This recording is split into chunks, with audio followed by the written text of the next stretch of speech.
आसमान में काले घने बादल छाए हुए थे और जोरों से बिजली कड़क रही थी। गांव की चौपाल के पास ही संजय और राकेश दोनों की राशन की दुकानें आमने सामने थीं। वैसे तो दोनों दोस्त थे, लेकिन धंधे के मामले में दोनों की किस्मत बिल्कुल अलग थी। संजय की दुकान पर सुबह से शाम तक ग्राहकों की लाइन लगी रहती थी, जबकि राकेश मक्खियां मारता रहता था। राकेश बहुत सीधा इंसान था, लेकिन घर चलाने की चिंता उसे हमेशा सताती थी। अरे राकेश भाई, आज बोहनी हुई कि नहीं, या सिर्फ हवा खा रहे हो? देखो, मेरी दुकान में तो पैर रखने की जगह नहीं है। संजय भाई, किस्मत किस्मत की बात है।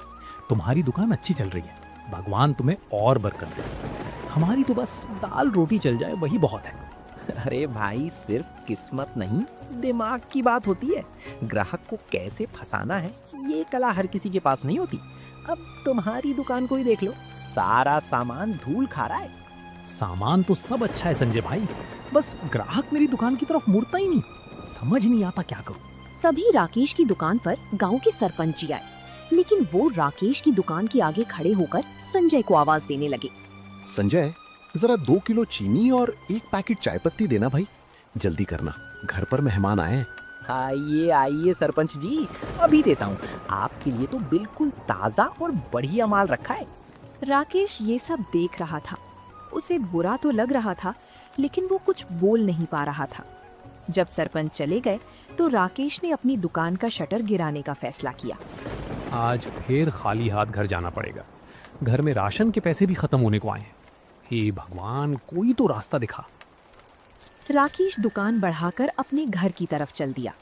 रास्ते में ठंडी हवाएं चल रही थीं और बारिश की बूंदें गिरने लगी थीं। राकेश को खाना बनाने का बहुत शौक था और उसके हाथ में जादू था। वो जब भी घर पर कुछ बनाता, महक पूरे मोहल्ले में फैल जाती थी। लेकिन इस हुनर से पैसे कैसे कमाए जाएं, ये उसे नहीं पता था। घर पहुंचकर राकेश ने अपनी साइकिल खड़ी की। उसकी पत्नी सुधा दरवाजे पर ही खड़ी उसका इंतजार कर रही थी। आज बड़ी जल्दी आ गई जी, चेहरा इतना उतरा हुआ क्यों है? सब ठीक तो है ना? क्या ठीक रहेगा सुधा, आज पूरे दिन में सिर्फ 50 रुपए की बिक्री हुई है। संजय की दुकान पर पैर रखने की जगह नहीं थी और मेरी दुकान पर सन्नाटा पसरा हुआ था। आप हिम्मत मत हारिए, भगवान ने एक रास्ता बंद किया है तो दूसरा जरूर खोलेगा। आप हाथ मुंह धो लीजिए, मैं आपके लिए गर्मा गर्म चाय लाती हूँ। राकेश चारपाई पर बैठ गया और बाहर होती बारिश को देखने लगा। उसकी किस्मत भी इस धुंधली बारिश जैसी ही लग रही थी, जहाँ आगे का कुछ साफ दिखाई नहीं दे रहा था। बाहर बारिश तेज हो चुकी थी। मिट्टी की सौंधी खुशबू के बीच राकेश रसोई में चला गया। उदास मन को हल्का करने के लिए उसने खुद ही चाय और आलू के चटपटे पकौड़े बनाने शुरू कर दिए। जब पकौड़ों की खुशबू बाहर तक गई तो सुधा मुस्कुराती हुई रसोई में आई। वाह जी वाह, आपके हाथ के इस स्वाद का तो कोई मुकाबला ही नहीं है। गांव का बड़े से बड़ा हलवाई भी आपके आगे फेल है। अरे सुधा, इस स्वाद का क्या करूं? पेट भरने के लिए तो राशन की दुकान चलनी जरूरी है ना। लोग तारीफ तो बहुत करते हैं, लेकिन इससे घर का खर्च नहीं चलता। एक बात कहूँ जी, गुस्सा तो नहीं करोगे? अरे कहो सुधा, इस मुश्किल वक्त में गुस्सा कैसा?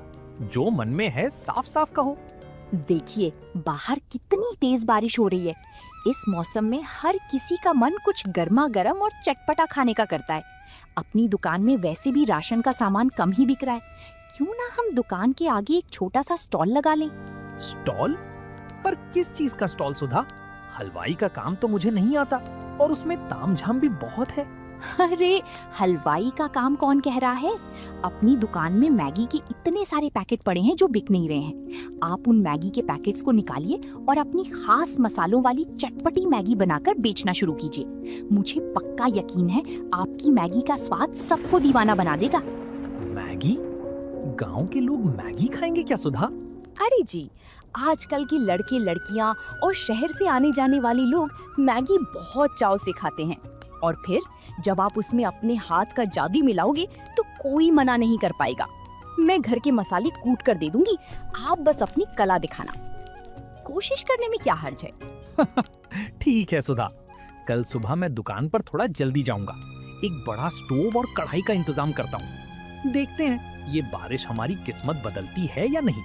अगली सुबह आसमान में घने काले बादल छाए हुए थे और रिमझिम बारिश शुरू हो चुकी थी। राकेश सुबह सुबह ही अपनी दुकान पर पहुंच गया था। वो अपने साथ घर से एक बड़ा स्टोव, कढ़ाई, कुछ कटी हुई सब्जियां और सुधा के हाथ के पिसे हुए खास मसाले लेकर आया था। उसने अपनी राशन की दुकान के ठीक आगे एक बड़ा छाता लगाया और उसके नीचे स्टोव सेट कर दिया। सामने की दुकान पर संजय अपनी गद्दी पर बैठा राकेश को देख रहा था। राकेश को बर्तन चमकाते देख संजय से रहा नहीं गया और वो हंसती हुई सड़क पार करके राकेश के पास आ गया। अरे राकेश भाई, ये सुबह सुबह क्या तमाशा लगा है? राशन की दुकान बंद करके क्या अब चाय पकोड़े का ठेला खोलने का इरादा है? नहीं संजय भाई, तमाशा नहीं है। दुकान में मैगी के पैकेट काफी समय से रखे थे। सोचा इस रिमझिम बारिश में लोगों को गर्मा गर्म चटपटी मैगी बनाकर खिलाई जाए। मैगी? अरे भाई, ये गांव है, यहाँ लोग सुबह सुबह भरपेट रोटी सब्जी खाते हैं। ये 2 मिनट वाली मैगी शहर के चोचले हैं, यहाँ कोई फूटी कौड़ी नहीं देगा। पैसे और समय दोनों बर्बाद कर रहे हो। कोई बात नहीं संजय भाई, कोशिश करने में क्या बुराई है। बैठो, तुम्हारे लिए एक प्लेट बनाऊं? ना बाबा ना, तुम अपनी मैगी खुद ही खाओ और खुद ही खुश रहो। संजय हंसता हुआ अपनी दुकान पर लौट गया। तभी तेज बारिश शुरू हो गई। बस स्टैंड से भीगते हुए 2 राहगीर राकेश की दुकान के शेड के नीचे आकर खड़े हो गए। दोनों ठंड से कांप रहे थे। राकेश ने मौका देखा और कढ़ाई में मक्खन, प्याज और हरी मिर्च डाल दी। जैसे ही सुधा के खास मसाले कढ़ाई में पड़े, उसकी महक पूरी सड़क पर फैल गई। भाई साहब, ये किस चीज की महक है? बड़ी लाजवाब खुशबू आ रही है। भाई जी, ये मेरी खास मसालेदार चटपटी मैगी है। इस बारिश के मौसम में एक बार खाओगे तो ठंड गायब हो जाएगी। बना कर दूं एक प्लेट? हाँ भाई, बना दो। इस बारिश में बस के इंतजार में खड़े खड़े वैसे भी भूख लग रही है। जरा तीखी बनाना। बस 2 मिनट भाई साहब, ऐसी मैगी खिलाऊंगा कि स्वाद भूल नहीं पाओगे। राकेश ने फुर्ती से मैगी तैयार की और गर्मा गर्म प्लेट दोनों राहगीरों के हाथ में थमा दी। जैसे ही दोनों ने पहला चम्मच मुंह में डाला, उनकी आंखें खुली की खुली रह गईं। वाह भाई साहब वाह, ऐसी मैगी तो मैंने शहर के बड़े से बड़े होटल में भी नहीं खाई। इसमें जो मसालों का तालमेल है वो तो कमाल है। सच में भाई, उंगलियां चाटने का मन कर रहा है। एक काम करो, हमारे लिए एक एक प्लेट और बांध दो। राकेश का चेहरा खुशी से खिल उठा। उसने तुरंत 2 प्लेट और पैक कर दी। ये देखकर सामने बैठा संजय हैरान रह गया। उसकी समझ में नहीं आ रहा था कि जो मैगी गांव में कोई नहीं पूछता था, उसे लोग इतने चाव से क्यों खा रहे थे। राकेश की पहली बोहनी उम्मीद से कहीं ज्यादा अच्छी हो चुकी थी। दोपहर होते होते बारिश और तेज हो गई, लेकिन राकेश की दुकान पर अब राहगीरों के साथ साथ गांव के युवा लड़के भी जुटने लगे थे। संजय अपनी दुकान में अकेला बैठा ये सब देख रहा था। उसकी राशन की दुकान पर आज गिने चुने लोग ही आए थे, क्योंकि सबका ध्यान तो राकेश की चटपटी मैगी पर था। संजय के दिल में जलन की आग सुलगने लगी थी। तभी गांव के रामू काका छाता तानकर संजय की दुकान पर आए। आइए रामू काका, कहिए क्या सामान निकालूं? आज तो बढ़िया बासमती चावल भी आया है। अरे नहीं संजय, सामान तो घर में है। मैं तो बस ये देखने आया था कि राकेश की दुकान पर इतनी भीड़ क्यों है, वहाँ क्या बिक रहा है। अरे काका, कुछ नहीं, वो 2 मिनट वाली नूडल्स बेच रहा है। पता नहीं लोगों की अकल कहाँ घास चरने गई है जो इसे खाने के लिए लाइन लगा के खड़े। अच्छा, खुशबू तो बड़ी अच्छी आ रही है भाई। जरा मैं भी चक्कर आता हूँ, देखूं तो सही राकेश ने क्या नया हुनर सीखा है। ये कहकर रामू काका संजय की दुकान से उठकर राकेश के पास चले गए। संजय गुस्से में लाल पीला हो गया। इस राकेश की इतनी हिम्मत! कल तक मेरी दुकान के आगे हाथ जोड़कर खड़ा रहता था और आज इसके पास पैर रखने की जगह नहीं है। गांव का हर बड़ा छोटा आदमी इसकी मैगी का दीवाना हुआ जा रहा है। मुझे कुछ तो करना पड़ेगा, वरना ये मेरी बची कुची गाहकी भी खा जाएगा। शाम को जब राकेश दुकान बढ़ाकर घर पहुंचा तो उसका चेहरा खुशी से चमक रहा था। उसने जेब से नोटों की गड्डी निकाली और सुधा के हाथ में रख दी।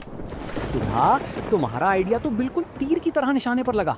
आज मैगी के सारे पैकेट बिक गए और मुझे राशन की दुकान से महीने भर में जितनी कमाई नहीं होती थी, उतनी आज एक दिन में हो गई। मैंने कहा था ना जी, आपके हाथ के स्वाद की कदर एक दिन जरूर होगी। ये तो बस शुरुआत है। हाँ सुधा, लेकिन सामने संजय का चेहरा देखने लायक था। वो गुस्से में मुझे ऐसे देख रहा था जैसे मैं उसकी जमीन हड़प रहा हूँ। मुझे लगता है वो चुप नहीं बैठेगा। आप उसकी फिक्र मत कीजिए, आप ईमानदारी से अपना काम करिए। स्वाद आपके हाथ में है, किसी की जलन से आपका स्वाद कोई नहीं छीन सकता। लेकिन राकेश का डर सही था। उधर संजय अपने घर पर बैठा एक बड़ी योजना बना रहा था। अगली सुबह जब बारिश थोड़ी थमी तो संजय सीधे शहर के बड़े थोक बाजार के लिए रवाना हो गया। उसके दिमाग में रात भर यही बात घूम रही थी कि अगर राकेश मैगी बेचकर अमीर बन सकता है तो वो क्यों नहीं। उसने शहर से 5 बड़े डिब्बे मैगी, बढ़िया किस्म का मक्खन और तरह तरह के महंगे सॉस खरीदे। उसने मन ही मन सोच लिया था कि वो राकेश से बड़ी और आधुनिक दुकान लगाएगा। दोपहर तक संजय गांव वापस आ गया। उसने अपनी दुकान के बाहर एक चमचमाती हुई नई स्टील की टेबल लगवाई, एक बड़ा गैस चूल्हा रखवाया और एक बड़ा सा बोर्ड टांग दिया जिस पर लिखा था संजय मैगी पॉइंट। राकेश अपनी दुकान के आगे कढ़ाई चढ़ा रहा था। उसने जब संजय की ये नई तैयारी देखी तो हैरान रह गया।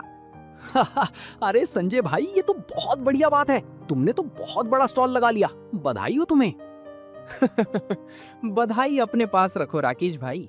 अब तुम्हारी वो साधारण सी मैगी का खेल खत्म होने वाला है। देखो, मैं शहर से असली मक्खन और विदेशी सॉस लेकर आया हूँ। अब गांव वाले तुम्हारी वो सूखी मैगी छोड़कर मेरी वीआईपी मैगी खाएंगे। संजय भाई, बाजार बहुत बड़ा है, ग्राहक किसी एक का नहीं होता। तुम भी कमाओ, हम भी कमाएंगे। भगवान सबको बरकत दे। बरकत तो अब सिर्फ मेरी दुकान पर होगी। अभी देखना, जैसे ही मैं चूल्हा जलाऊंगा तुम्हारी दुकान के सारे ग्राहक दौड़कर इधर आ जाएंगे। पैसे के आगे तुम्हारा वो देसी जुगाड़ टिक नहीं पाएगा। संजय ने तुरंत अपने नौकर को आवाज दी और जोर जोर से बर्तन खड़काने लगा ताकि पूरे बाजार का ध्यान उसकी तरफ आ जाए। बाजार में आने जाने वाले लोग संजय की इस नई और बड़ी दुकान को देखकर रुकने लगे। गांव के मुखिया जी के भाई महेंद्र सिंह भी वहां से गुजर रहे थे। अरे संजय, ये क्या नया काम शुरू कर दिया? राशन का धंधा मंदा हो गया क्या? आइए महेंद्र भैया, राशन तो चल ही रहा है, लेकिन अब गांव वालों को शहर का असली स्वाद चखाने के लिए ये स्पेशल स्टॉल खोला है। बैठिए, आपके लिए शहर के खास मसालों वाली मैगी बनाता हूँ। संजय ने महेंद्र सिंह को बिठाया और पूरी ताकत से मैगी बनाने में जुट गया। आसमान में फिर से काले बादल घिर आए और रिमझिम बारिश होने लगी। संजय की दुकान पर 4-5 लोग इकट्ठा हो गए थे जो ये देखने आए थे कि शहर वाले मसालों का स्वाद कैसा होता है। संजय ने कढ़ाई में सब्जियां, नूडल्स और वो सारे सॉस डाल दिए जो वो शहर से लाया था। उसने मैगी को दिखने में तो बहुत खूबसूरत बना दिया, लेकिन उसे खाना बनाने का कोई तजुर्बा नहीं था। उसे ये अंदाजा ही नहीं था कि नमक, मिर्च और मसालों का सही तालमेल क्या होता है। संजय ने बड़े गर्व के साथ पहली प्लेट महेंद्र सिंह के सामने परोसी। लीजिए महेंद्र भैया, खाइए। ऐसी मैगी पूरे इलाके में कहीं नहीं मिलेगी। महेंद्र सिंह ने बड़े चाव से एक निवाला मुंह में रखा, लेकिन मुंह में डालते ही उनका चेहरा अजीब सा बन गया। उन्होंने मुश्किल से उसे निगला और तुरंत पानी की तरफ हाथ बढ़ाया। थू थू। अरे संजय, ये क्या बना दिया है तुमने? इसमें तो सिर्फ खट्टापन और कड़वा स्वाद आ रहा है। मैगी तो पूरी तरह गल चुकी है और मसालों का कोई अता पता ही नहीं है। ऐसा कैसे हो सकता है भैया? मैं तो शहर के सबसे महंगे सॉस और असली मक्खन का इस्तेमाल कर रहा हूँ। जरा दोबारा चक्कर देखिए। अरे भाई, महंगे सामान से स्वाद नहीं आता, स्वाद हाथ के हुनर से आता है। तुमने तो पूरा मूड खराब कर दिया। पैसे कमाने के चक्कर में लोगों की सेहत खराब करोगे क्या? पास खड़े दूसरे ग्राहकों ने भी जब सुना तो उन्होंने संजय की दुकान से कदम पीछे खींच लिए। ठीक उसी समय सामने राकेश की दुकान से सुधा के कूटे हुए मसालों और असली देसी तड़के की महक उड़ती हुई आई। वो महक इतनी लाजवाब थी कि महेंद्र सिंह खुद को रोक नहीं पाए। भाई, खुशबू तो असली उधर से आ रही है। चलो भाई, राकेश की दुकान पर ही चलते हैं। वहाँ कम से कम तसल्ली का खाना तो मिलता है। महेंद्र सिंह और उनके साथ खड़े सभी लोग संजय की दुकान छोड़कर राकेश की स्टॉल की तरफ चल दिए। संजय हाथ में कड़छी पकड़े अपनी खाली दुकान में खड़ा रह गया। उसकी जलन अब गुस्से और लाचारी में बदलने लगी थी। अरे राकेश भाई, जल्दी से एक प्लेट अपनी वो कड़क मसाले वाली मैगी लगाओ। सामने संजय ने तो शहर के सॉस के नाम पर पूरा मुंह कड़वा कर दिया।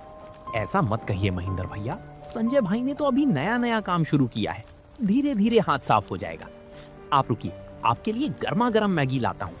राकेश ने बिना किसी देरी के मैगी बनाई। कुछ ही मिनटों में भाप उड़ती हुई लाजवाब मैगी महेंद्र सिंह के सामने थी। महेंद्र सिंह ने पहला चम्मच मुंह में रखा और उनके चेहरे पर सुकून आ गया। वाह राकेश, इसे कहते हैं असली स्वाद। मसालों का ऐसा संतुलन तो सिर्फ किसी उस्ताद के हाथ में ही हो सकता है। तुम्हारी इस मैगी के आगे शहर के बड़े बड़े ढाबे फेल हैं। आसपास खड़े दूसरे ग्राहकों ने भी हाँ में हाँ मिलाई। देखते ही देखते राकेश की दुकान पर मेला सा लग गया। बारिश तेज हो रही थी, लेकिन लोगों का उत्साह कम नहीं हो रहा था। कोई छाता तान कर खड़ा था तो कोई शेड के नीचे सिमट कर मैगी का लुत्फ ले रहा था। सामने अपनी बड़ी स्टील की टेबल पर खड़ा संजय गुस्से में ये सब देख रहा था। अरे ओ रामू, सीधे खड़े क्या देख रहे हो? जरा सड़क पर जाकर आवाज लगाओ कि हमारी मैगी पर 2 रुपए की छूट है। मालिक, मैंने आवाज लगाई थी, पर लोग कह रहे हैं कि स्वाद अच्छा नहीं होगा, तो मुफ्त की मैगी भी कोई नहीं खाएगा। सब राकेश भाई की दुकान की तरफ ही भाग रहे हैं। चुप कर, नमक हराम उसकी तरफदारी करता है। कल तक जो मेरे सामने सीधे मुंह बोल नहीं पाता था, आज उसकी इतनी पूछ हो रही है। मुझे ये बर्दाश्त नहीं हो रहा। कुछ तो ऐसा करना होगा कि इसका ये तमाशा हमेशा के लिए बंद हो जाए। संजय को राकेश की सफलता फूटी आंख नहीं भा रही थी। 2-3 दिन और बीत गए। बारिश का सिलसिला लगातार जारी था। राकेश की दुकान का नाम अब पूरे गांव के साथ साथ आसपास के 2-4 गांव में भी फैल चुका था। शहर जाने वाली बसें भी अब थोड़ी देर के लिए राकेश की दुकान के पास रुकती थी, ताकि यात्री गर्मा गर्म मैगी खा सके। दूसरी तरफ संजय की दुकान पर सन्नाटा पसरा हुआ था। उसने 2 बार और मैगी बनाने की कोशिश की, लेकिन हर बार स्वाद बिगड़ने के कारण ग्राहक उसकी दुकान पर दोबारा नहीं लौटे। उसका महंगा सामान खराब हो रहा था और राशन की बिक्री भी ठप हो चुकी थी, क्योंकि उसका पूरा ध्यान सिर्फ राकेश को नीचा दिखाने में लगा था। आखिरकार एक दोपहर संजय ने गुस्से और हताशा में आकर अपने मैगी स्टॉल का बोर्ड नीचे उतार दिया और दुकान का आधा शटर गिराकर अंदर बैठ गया। तभी गांव के सरपंच जी राकेश की दुकान पर मैगी खाने आए। उन्होंने संजय की दुकान की हालत देखी तो सिर हिलाया। राकेश भाई, तुम्हारे मैगी ने तो कमाल कर दिया है, पर जरा सामने देखो, संजय ने अपना स्टॉल बंद कर दिया। सुना है उसका काफी नुकसान हो गया है और अब वो किसी से बात भी नहीं कर रहा। हाँ सरपंच जी, मैं भी देख रहा हूँ। संजय भाई ने जोश में आकर अपना बहुत सारा नुकसान कर लिया। मुझे अच्छा नहीं लग रहा कि मेरी वजह से उनका काम ठप हो गया। इसमें तुम्हारी क्या गलती है राकेश? धंधा तो अपने हुनर और व्यवहार से चलता है। तुमने ईमानदारी से मेहनत की, इसलिए तुम्हें फल मिला। उसने जलन में काम शुरू किया, इसलिए नुकसान खा गया। सरपंच जी के जाने के बाद राकेश से रहा नहीं गया। उसने एक प्लेट में बिल्कुल ताजी, गर्मा गर्म और खुशबूदार मैगी निकाली और सड़क पार करके संजय की दुकान की तरफ चल दिया। यहाँ क्यों आए हो राकेश? मेरी बर्बादी का तमाशा देखने आए हो या अपनी जीत का जश्न मनाने आए हो? जाओ यहाँ से, मुझे तुम्हारी कोई सहानुभूति नहीं चाहिए। संजय भाई, तुम मुझे गलत समझ रहे हो। हम दोनों बचपन के दोस्त हैं और सालों से आमने सामने दुकान चला रहे हैं। धंधे की अपनी जगह है, लेकिन हमारी दोस्ती की अपनी जगह है। तुम सुबह से भूखे बैठे हो, पहले ये मैगी खाओ। संजय ने राकेश की तरफ देखा। उसकी आंखों में कोई घमंड या चिढ़ाने का भाव नहीं था, बल्कि सिर्फ एक सच्चे दोस्त की चिंता थी। संजय का गुस्सा धीरे धीरे पिघलने लगा, लेकिन उसका अहंकार अभी भी उसे पूरी तरह झुकने नहीं दे रहा था। संजय चुपचाप उस गर्मा गर्म मैगी की प्लेट को देखता रहा। उसकी नाक में मसालों की वही लाजवाब खुशबू आ रही थी जिसने पूरे गांव को दीवाना बना रखा था। राकेश के बार बार कहने पर संजय ने भारी मन से एक निवाला मुंह में रखा। जैसे ही मैगी उसके मुंह में गई, उसे समझ आ गया कि वो क्यों हार गया था। उस स्वाद में सिर्फ मसाले नहीं थे, बल्कि राकेश की मेहनत और ईमानदारी का जादू था। संजय की आंखों में आंसू आ गए। राकेश भाई, मुझे माफ कर दो। मैं कितना अंधा हो गया था। तुम्हारी दुकान चलती देख मेरे मन में इतनी जलन पैदा हो गई कि मैं भूल गया कि तुम मेरे बचपन के दोस्त हो। मैंने तुम्हें नीचा दिखाने के लिए क्या कुछ नहीं किया। अरे संजय भाई, कैसी बातें करते हो? पुरानी बातों को यहीं छोड़ दो। दोस्त हो तुम मेरे। गुस्सा और मुकाबला तो अपनों में ही होता है। दिल छोटा मत करो। नहीं राकेश, आज मुझे समझ आया कि धंधा सिर्फ पैसे और बड़ी दुकान से नहीं चलता। मैं शहर से महंगे सॉस और बर्तनों का तमाशा लेकर आया, लेकिन मेरे दिल में खोट था। तुम्हारे हाथ में वो हुनर और सादगी है जो पैसे से नहीं खरीदी जा सकती। मेरी दुकान ठप होनी ही थी। संजय भाई, तुमने कभी खाना बनाने का काम नहीं किया था, इसलिए शुरुआत में ऐसा हुआ। राशन की दुकान में तुम्हारा कोई मुकाबला नहीं है। तुम्हारी समझ और व्यापार करने का तरीका मुझसे कहीं बेहतर है। अगर हम दोनों मिलकर काम करें तो हम बहुत आगे जा सकते हैं। मिलकर? पर राकेश, मेरा तो मैगी का धंधा पूरी तरह ठप हो चुका है। मैं भला तुम्हारे किस काम आऊंगा? संजय भाई, मेरी दुकान पर ग्राहकों की इतनी भीड़ होती है कि मैं अकेला संभाल नहीं पाता। सामान लाना, हिसाब किताब रखना और व्यवस्था संभालना मेरे बस की बात नहीं है।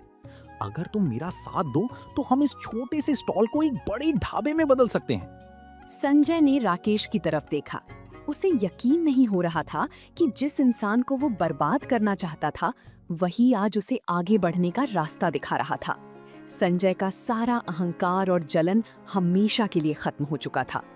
कुछ ही दिनों में बाजार का नजारा पूरी तरह बदल गया। अब संजय और राकेश की दुकानें आमने सामने प्रतिद्वंद्वी की तरह नहीं, बल्कि एक होकर चल रही थीं। दोनों ने मिलकर अपनी एक बड़ा सुंदर स्टॉल लगा लिया। अब उस जगह का नया नाम था जय वीरू मैगी पॉइंट। संजय अपनी व्यापारिक बुद्धि का पूरा इस्तेमाल कर रहा था।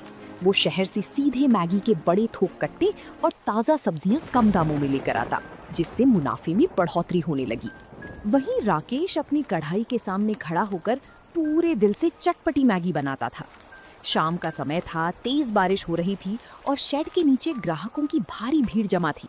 संजय काउंटर पर बैठकर फटाफट टोकन काट रहा था और ग्राहकों से हंसकर बात कर रहा था। आइए प्रधान जी, बैठिए बैठिए। आपके लिए स्पेशल मसाले वाली मैगी तैयार हो रही है। आज राकेश भाई ने मसालों में कुछ नया तड़का लगाया है।